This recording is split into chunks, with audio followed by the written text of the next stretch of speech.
All right, so we are finally seeing some real strong momentum and some amazing movers in the small cap market. If you were trading through January, I'm sure that you know that it was dead out there. It was so dead that I was trading options on SPY and Tesla and Apple.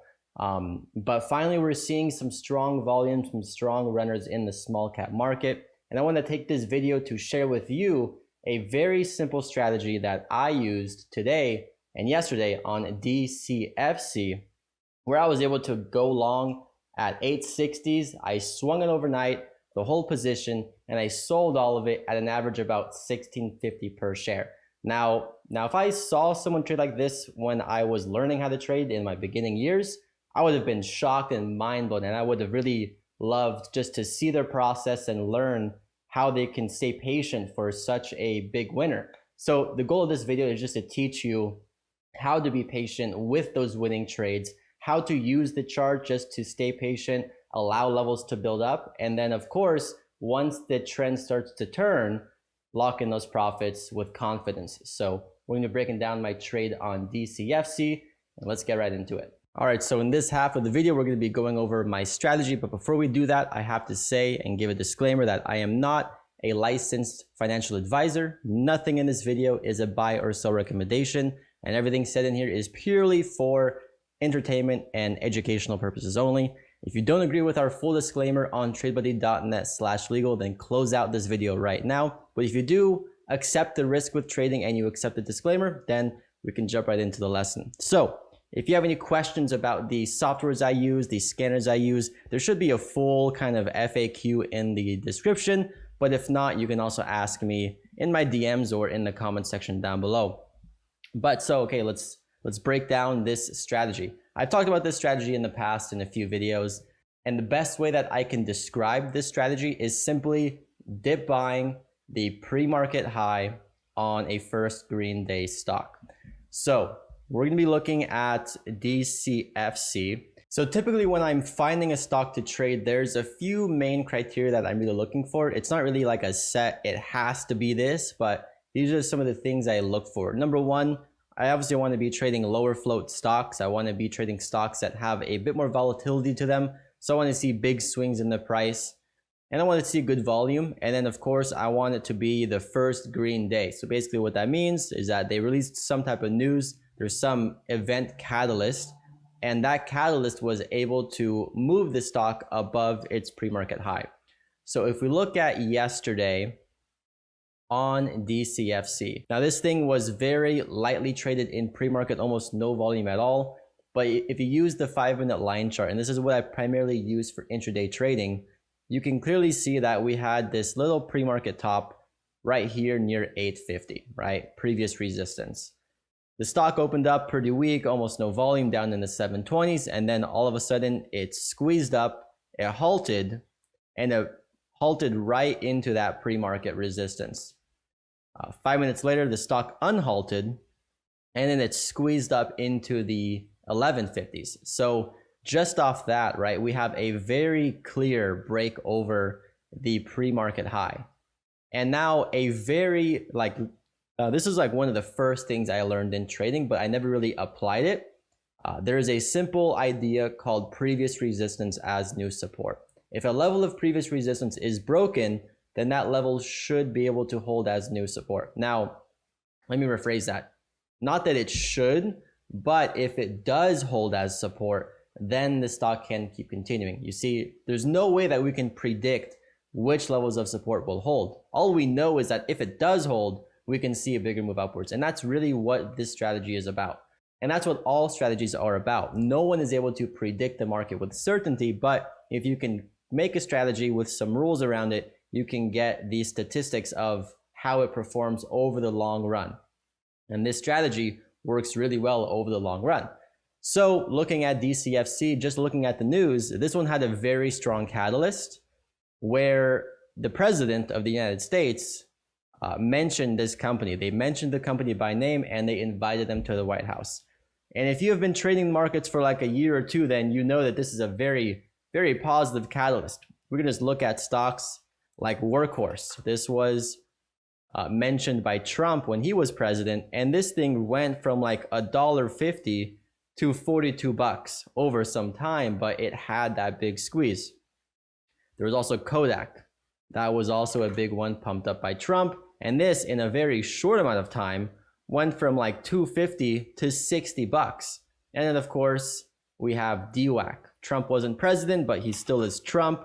And this thing surely also squeezed from 13 bucks to 175. So we know that whenever the president gets involved with a publicly traded company, there's going to be a lot of eyes on it, right? Everyone knows who the president is. He's like the most powerful man in the world. And if he mentions a stock, people are going to follow it. And that was the main catalyst I had for DCFC.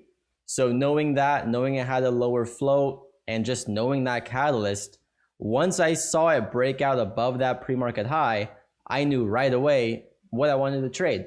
And I just simply wanted to buy the dip of that previous resistance as new support. And because I have massive confidence with this strategy, I did kind of scale in a little bit. I didn't know that we would exactly test 850. We could hold maybe 9 bucks, maybe 875. So if you see on my trade chart, I do have orders kind of scaling into it. But overall, I'm looking for it to hold that 860 level. Now, in terms of my risk, you might have to watch a bit more videos of me just of how I manage my losing trades. But with my risk on this trade, basically just to give a hard number, my max loss that I would take was the break of 7 bucks. If it just dumped through 7 bucks, I take the max loss and then move on. And now you might initially say, well, Tony, that's a pretty big loss, right? 850 down to 7, that's $1.50 per share. And it is a wider risk for sure. But keep in mind, I'm also able to hold for those bigger swings upwards. But also keep in mind that it's very rare for me to have to take a max loss on my trades. Because usually what I do is I have a thesis level. So here in this case, it's 850. And the reason for my max loss is that if the stock does not hold 850, what I will try to do at this point is I will try to sell back into 850 as resistance prior to it breaking down through 7 bucks. And this works pretty consistently. I have videos about it, and you can check my Twitter for posts about this. But anyways, that's the trade, right? Dip buy the pre-market high as new support. There's a few key things that we want to have in our favor. Number one, it needs to be a clean breakout, right? We need to clearly see that pre-market high was broken on big volume and it was able to run and continue. Number two, you really want to see time between the breakout and the pullback. If it is just one 5-minute candle that breaks out and then it pulls back right away, it's not going to be as confident of an entry for longs. People are going to be scared to buy that big panic back down. You want to see about a half hour to an hour or so. And then lastly, if you can have the retest of pre-market high as new support happen after like 10:30 a.m., around that time, that's when these work most consistently. So then from there with this trade, my main approach, right, is because this is kind of a short squeeze setup. So there's two kind of main stages to this trade and all of my trades. And the first stage is when the stock is in the initial range. So what I mean by that is just when it is holding between its support and resistance. So looking at this chart, we can all pretty much agree that the resistance here, right, it was set intraday, is like right near this level, near 1140s, and the support is down at 850. So whenever I have a trade that is holding the initial range, there's really nothing I can do. There's nothing I can predict. There's nothing to protect myself. And I just follow my trade with one simple just sentence: target or stop. I'm either going to let this hit my target or I'm going to let it hit my stop. Because when I had entered this trade, I know my risk. I know how much I can lose down to the dollar. And also I know the upside potential. It could at least hit 1140s and maybe go higher if it can continue. But as long as it's in that range, I'm either going to lock in some partials at 1140, or I'm going to have to stop out in the break below 850. Everything else is noise. And this is very important because as you can see with this price action, it had a nice bounce, right? but it didn't bounce up all the way. It kind of stopped at 11. I had a partial profit here waiting at 11.31, and I wasn't filled. This thing topped out at 11.27. So I did not get any partial profits, and the stock pulled back rather violently, right? Most people, when they're in this position in the trade, they're going to be very concerned of their unrealized profits, and they think that they're losing unrealized profits. I don't think of it that way because, like I said, when I entered and planned this trade, my plan was I'm either going to get the chance for this to break out above 1140, or if that doesn't happen, I'm going to have to take the loss below 850. So knowing that that's my plan, why would I accept myself to sell at the break of 10, right? I never had approached the trade with that in mind. So why am I trying to protect myself from losing what I've already accepted could happen? So, it's all these things just kind of combine into one simple sentence: target or stop. As long as the stock keeps on holding previous resistance as new support, it can break out. You just need to give it time. And as you can see, right, it pulled back, kind of was below VWAP, trapping some sellers, popped back above VWAP, went for another push, but then it slammed back even lower, right? At this point, many people are going to be very scared of this breaking down, right? But you don't want to predict the breakdowns. Target or stop whenever the stock is in the initial range is what I do to help myself stay patient. Sure enough, the stock was able to hold support, and then into the afternoon, ran back up one last time, and it stopped like right into $11 is where it stopped in after hours. So a pretty good close.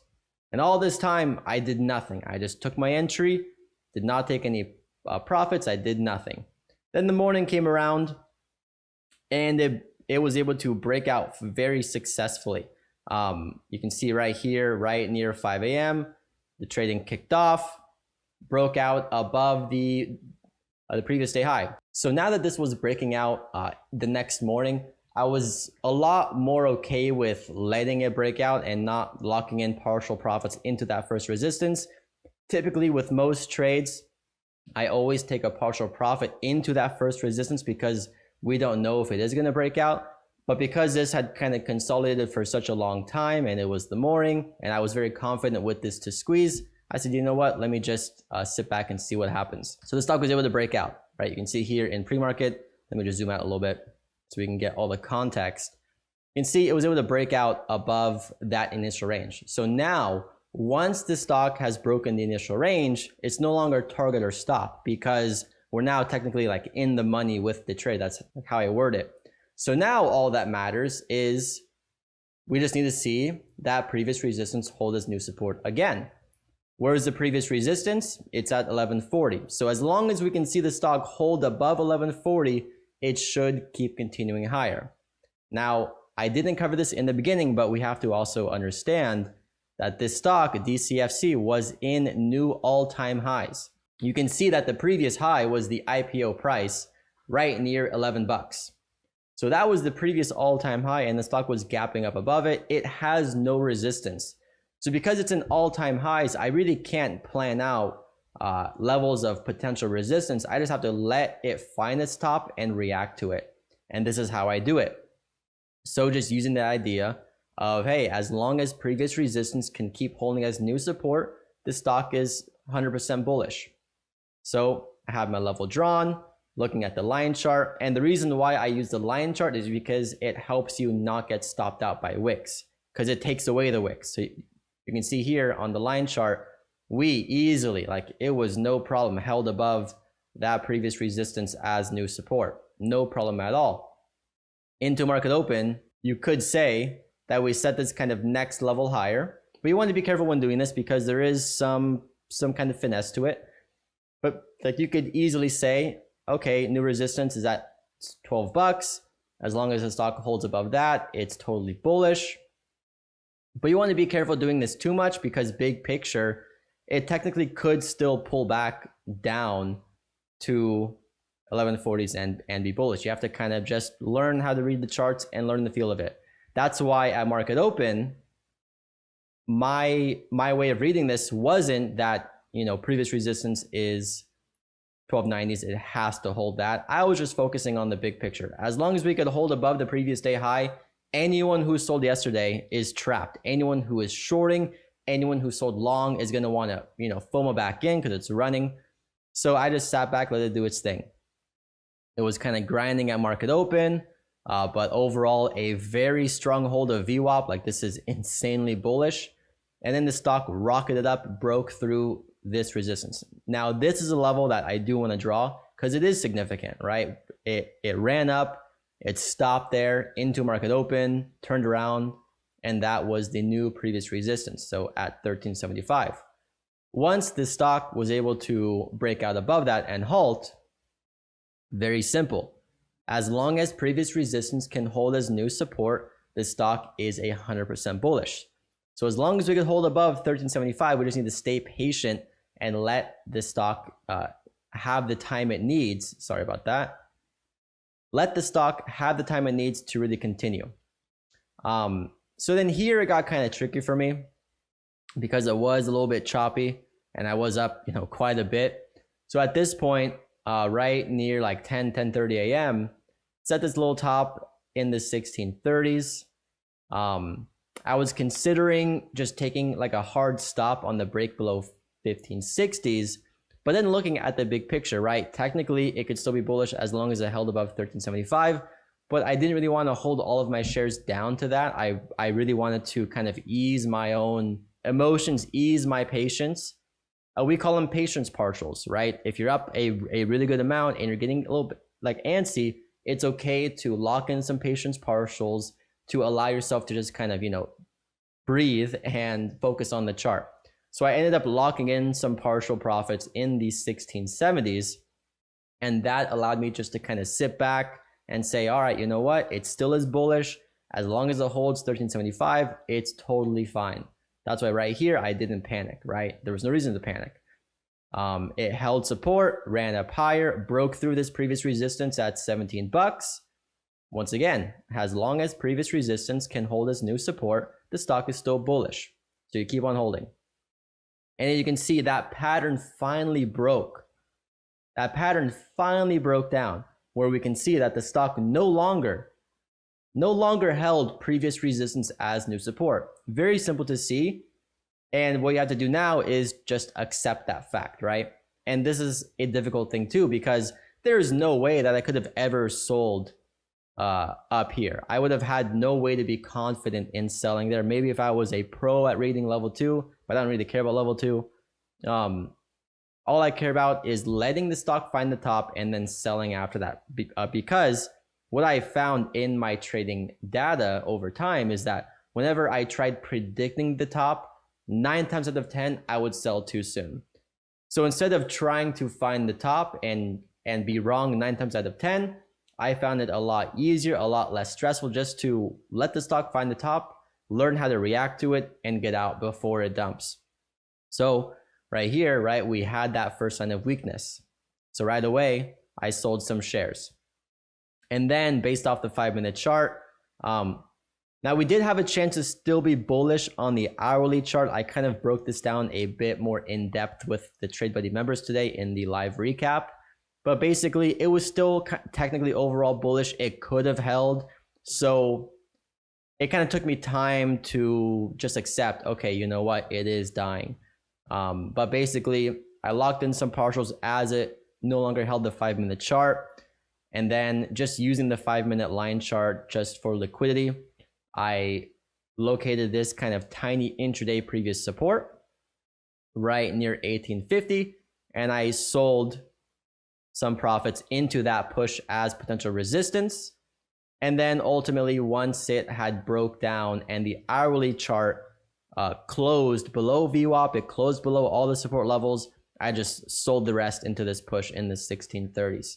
All in all, average sell right in the mid 16s from being long in the 860s.